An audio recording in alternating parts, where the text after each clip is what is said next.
বাংলার মানুষকে আজকে দিচ্ছেন। তারপরে বাংলাদেশ পরের সময় চলে এসেছে,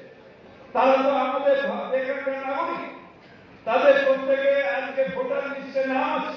তাদের কাছে আধার কার্ড আছে, তারা যে ভোটার দিয়েছে আজকে যদি তাকে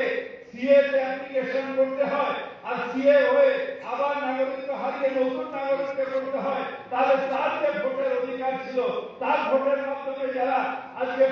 বিলগুলোকে ইলিগাল ডিক্লেয়ার করতে হবে, অর্থাৎ ভোটের মুখে এনআরসিটাও ক্ষমতা মমতা বন্দ্যোপাধ্যায় এসে যেদিন আপনারা 10টা সিট দিয়ে বলেছিলেন মালদা থেকে যে আমরা বিশ্বাস করি মমতা বন্দ্যোপাধ্যায়কে, তাই তিনি এনআরসি আটকে দিয়েছেন। এবং আজ